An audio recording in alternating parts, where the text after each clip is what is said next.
All right, let's get started. For those of you with access, please feel free to go to the link below where you can print off today's worksheet from my website. Now, for those of you without access to a printer, just grab a ruler and a pencil and join me in making your own. We are going to be making a large rectangle into 10 equal squares to cover our grayscale value chart. So here we have our value scale. Now, what is value? Value is the relative lightness or darkness of a color. So in art, we actually refer to the light as a tint and the dark as a shade. Now we are going to start with our tint, and that is the white paint. What I'm going to have you do is grab a clean brush and fill in this far left space with the white paint. Now, as you continue on, I'm going to use a different palette, but you can just use a different spot on yours. Add just the tiniest bit of black to your white paint and start with a light gray. It doesn't have to be perfect, just do your best, no stressing. Next, we're going to do the same thing, adding just a little bit more black. Blend it as best you can. Oh, this looks like it's just a little bit too dark, so I'm going to have to work just to lighten it up a tiny bit as we go here. Fill in the space. It's still a little bit dark, so I'm going to lighten that up. That's looking better.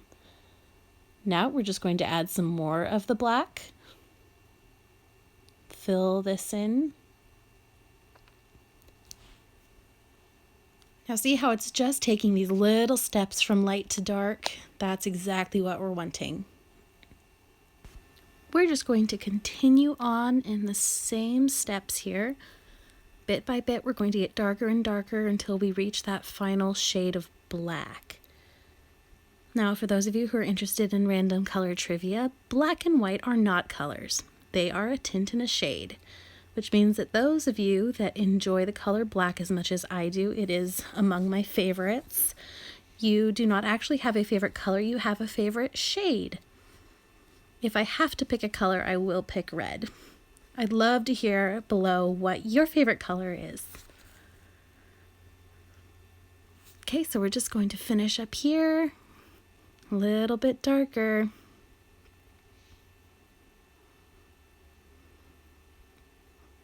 There we go. And finally, I'm going to wipe my brush off really quick and dip it straight into the black. And we'll finish this last one up.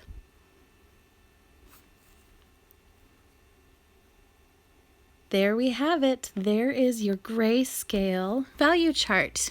We've got our tint all the way to the shade. Now that we have completed our grayscale value chart, we're going to move on to our color value chart. Now this one only has 9 squares instead of 10. So what you're going to do is create your chart and find your middle square and fill it in with your favorite color. I'm choosing red. I enjoy red. It's a power color and it makes me happy. Pick whichever color makes you happy and go for it. So we're just going to fill this in to the best of our abilities. Sorry, I love sound effects. It's just the way I work, guys. Thanks for hanging in with me. What we're going to do next is we are going to move it over into our palette just like we did before. And I'm going to work toward the tint first. So I'm going to scoop out a little bit of the white, put it up on the corner there, and just add a little bit as we go. Okay, we don't want it too dark. We just want to go for it.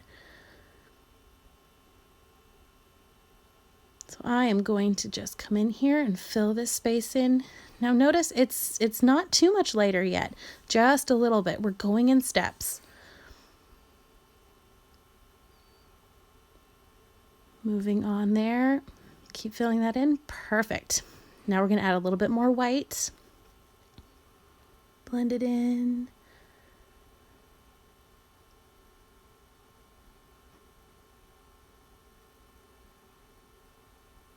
This one's a little bit dark, so I'm going to add a little bit more white just to make that step a little bit more complete. And there we have it. We have our tinted red. It's going to go up into that pink. Now we're going to repeat the same process the other direction and go up into our shading. So you're going to go into your red here, pick up a little bit of the black and blend it in. Try not to be too heavy-handed. We don't want it to get too dark too quickly. Mix it as well as you possibly can. And just start going in. There we go.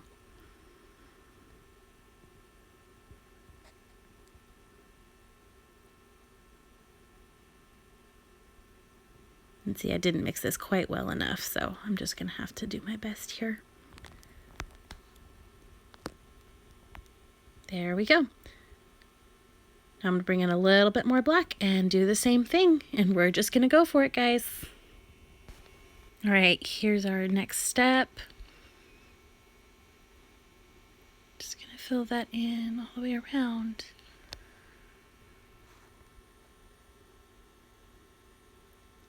And again, like I said, when we were doing the tinting side, if it gets a little bit too dark or too light, then go ahead and just add a little bit more. It's really flexible. Now we're just going to finish off with the rest of the black. We're going to go to our darkest red right here.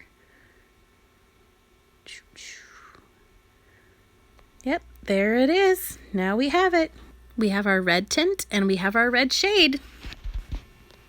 And that completes our value scale in the color red. Moving on. Last but certainly not least, we are going to do our saturation scale. Now, saturation is simply made by adding gray into your color. Just in the same way that we did with our shadows and our tints, we're going to remove the color from our paint by adding in gray. Some people choose to use the complementary color instead of using a gray scale.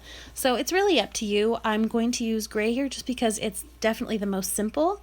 Again, we're going to start with the center square being your color of choice. So I'm just going to fill that in really quickly. Also referred to as your fully saturated color. This is the purest form of the color that you're choosing to use. Now I'm going to do the same thing over here with my palette. I'm going to add a little bit of gray. And we're just going to continue on in the same process that we did before, step by step, just making this color less and less saturated or desaturated. Here we go again. We're just going to continue on in the next step. A little bit more gray. Fill it in right there. All right. A little bit more. Now notice that color is getting more and more dull. It's not as bright and vibrant anymore. That's exactly what we're looking for when we're desaturating a color. And there it is. You guys are doing great so far. I can't wait to see what you guys come up with here. So we've finished our gray scale. We've finished our color value scale, the tints to the shades. Now we've done our saturated color to desaturated color. So what we're going to work on next is we are going to do an alternating color. We're going to start with our red, and then we're going to blend into a different shade or a different hue. So I am actually going to choose blue as my option. What we're going to do is we're going to start by using the palette. There it is again. I'm going to add in this red here, and then I'm going to just add a little bit of blue and blend it in and fill in this space. Again, just doing my best.